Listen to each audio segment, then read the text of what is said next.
In 1995, DC Comics released issue 14 of a series called The Invisibles via the company's Vertigo imprint for mature readers' titles. In this issue, a character called Colonel Friday delivers the following bit of dialogue.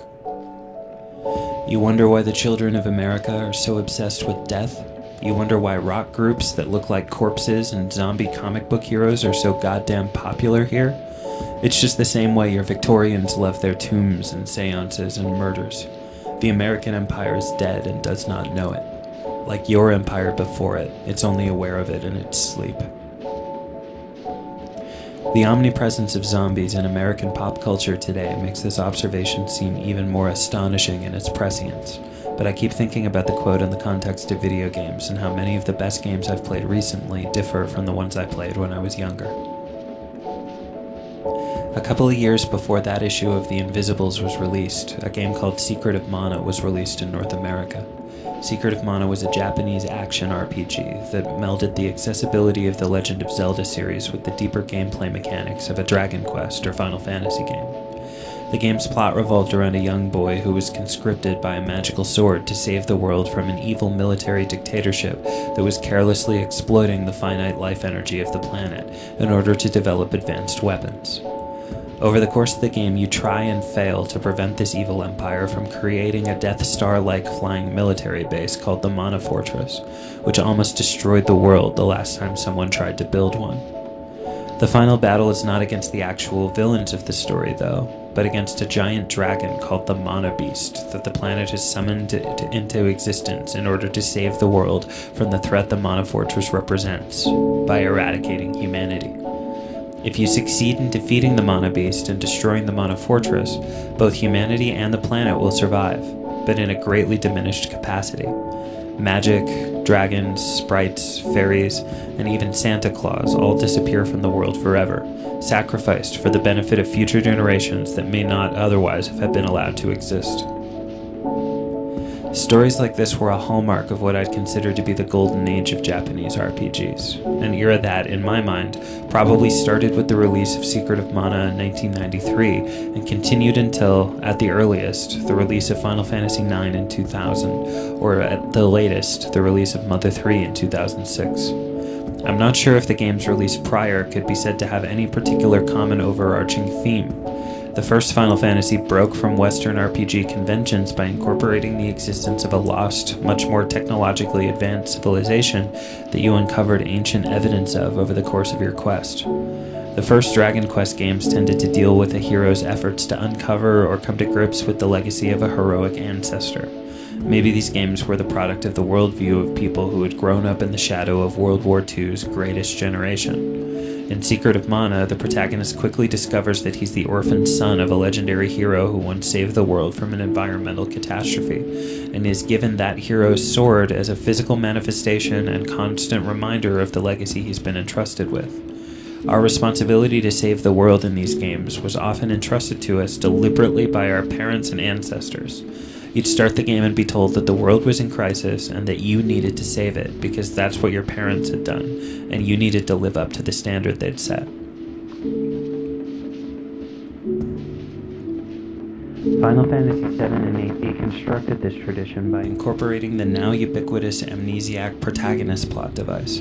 Final Fantasy VIII's playable characters are, for the most part, a group of teenage orphans fighting an evil sorceress who's trying to use something called time compression to pull the future into the past, so there's never a point in the time-space continuum that does not follow under her direct purview. It's not hard to envision her as a controlling parent or grandparent, so desperate to oversee and control the lives of her offspring that she seeks to find a way to halt the forward progression of time itself. A far cry from the shining examples that Dragon Quest and Secret of Mana encouraged players to follow.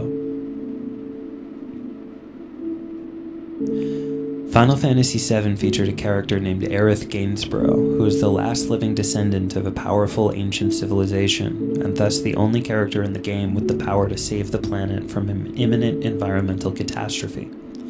Aerith is famously murdered a third of the way through the game, leaving Cloud, the game's main protagonist, lost and devoid of any hope of saving the world.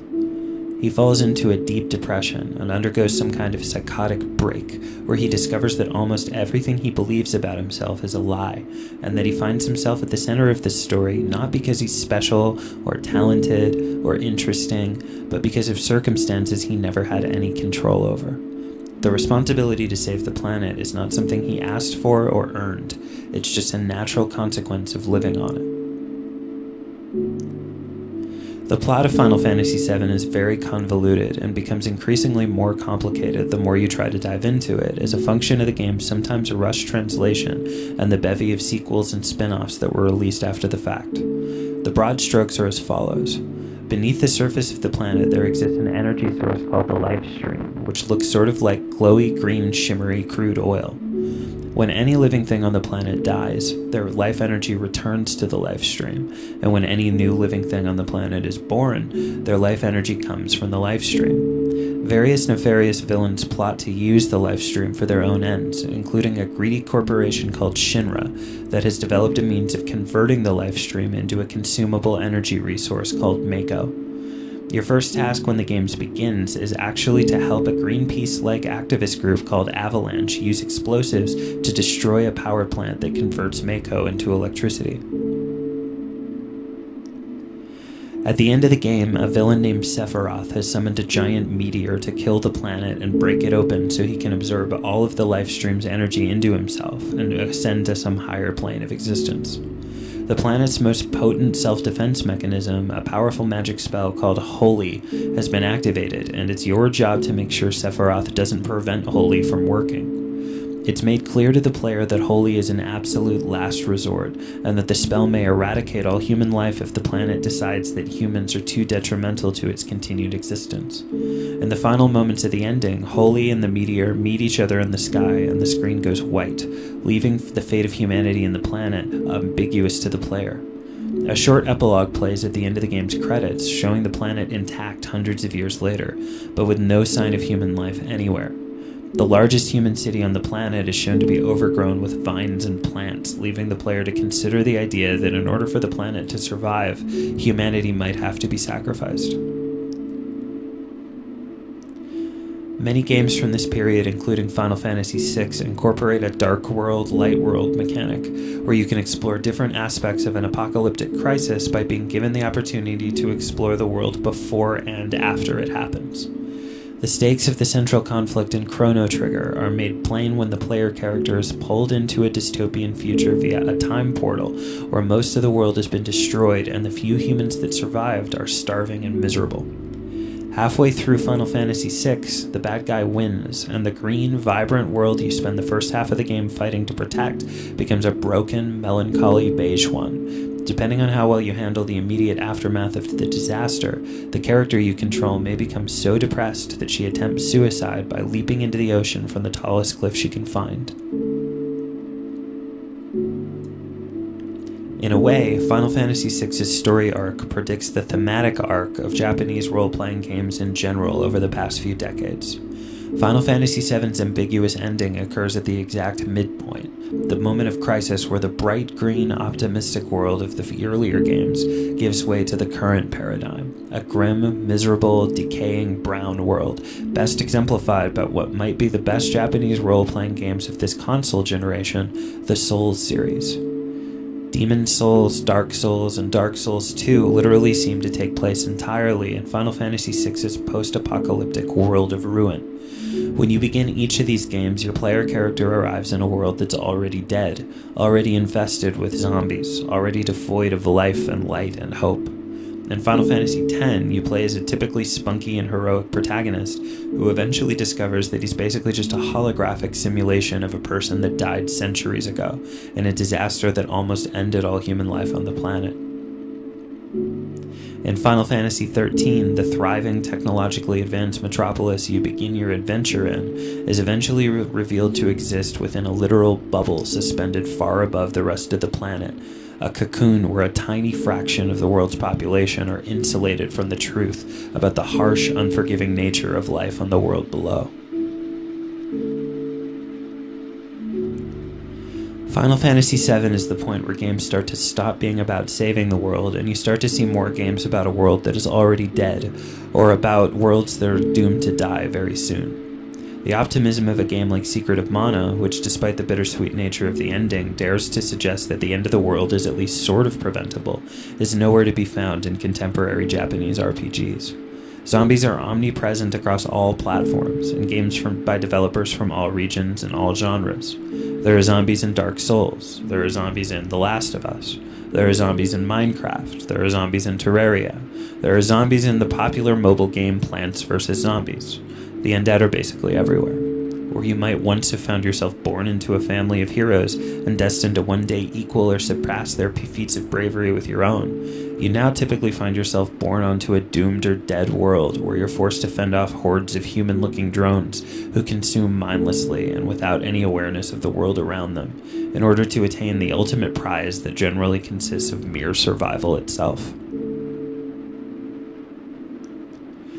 Resident Evil, one of the first and most memorable Japanese zombie games, had the phrase survival horror coined to describe its gameplay. Since then, the concept of survival horror has become increasingly central to many different kinds of games across all platforms. In 1993, when Secret of Mana was released, the total population of the world was around 5.5 billion. Today, it's about 7.2 billion. Early zombie horror titles that featured small handfuls of the creatures lurking around in the shadows behind farmhouses or out in the country have escalated to feature worldwide epidemics and surging throngs of hundreds of thousands of the walking dead, overwhelming entire cities and countries. When Hurricane Sandy left half of Manhattan without power, driving around there at night felt like being in one of these games. Trash and debris everywhere, shadows were lurking in every corner, a pervasive air of uncertainty, and the looming threat of potential violence. The phrase survival horror could be used to describe the feeling of being in that environment. It's still, even without power, a much nicer and safer place than many of the places people throughout the world make their homes. Many of the highest-selling AAA games today are Western titles like the Grand Theft Auto series, where you play the role of a violent criminal who's essentially helping to destroy the world for purposes of short-term personal gain as opposed to trying to save it. Maybe the reason why modern JRPGs don't seem to be super competitive with these games sales-wise is that the epic stakes of the traditional fantasy stories ring false to people who have already subconsciously accepted that their world is doomed and dying. Maybe the recent Final Fantasy titles have been frustrating in part because the series' greatest strengths have been difficult to reconcile with more pessimistic modern worldviews. How do you get the technicolor visual spectacle gamers have come to expect from the series to resonate with a public that seems to relate the most to worlds that are brown and crumbling and populated with the undead? How do you incorporate the series' beloved job system into a story designed to connect with people for whom employment is a soul-sucking hamster wheel that will never provide them with any semblance of forward motion or fulfillment in life? How do you create a protagonist that is proactive enough to be the hero of a story while still being relatable to a generation defined by cynicism and inaction?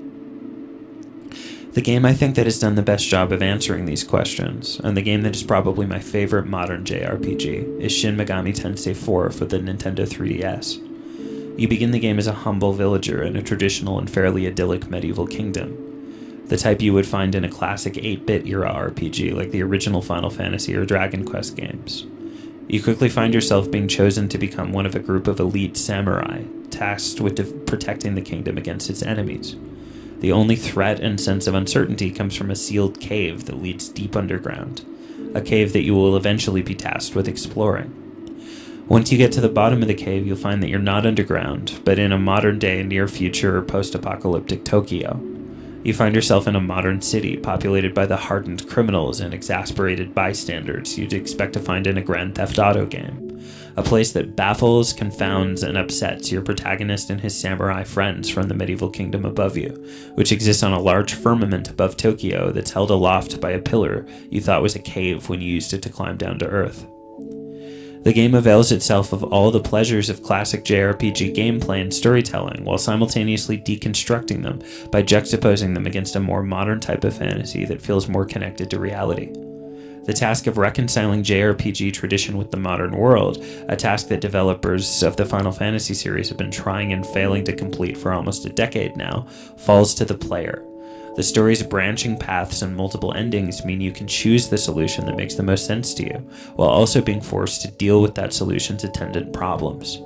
You can go full GTA and embrace chaos, destroying the pillar that separates the idyllic kingdom above from the tumultuous world below, and sentencing everyone to life in a world where everyone does what they want and only the strong survive.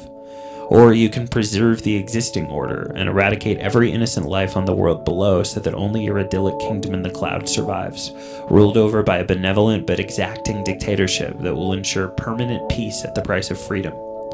If you don't like either of those options, there's even a nihilist ending available for people who would prefer to just opt out and reduce the entire universe to nothingness, deciding that all existence was a mistake and that shouldn't go on any longer than it needs to.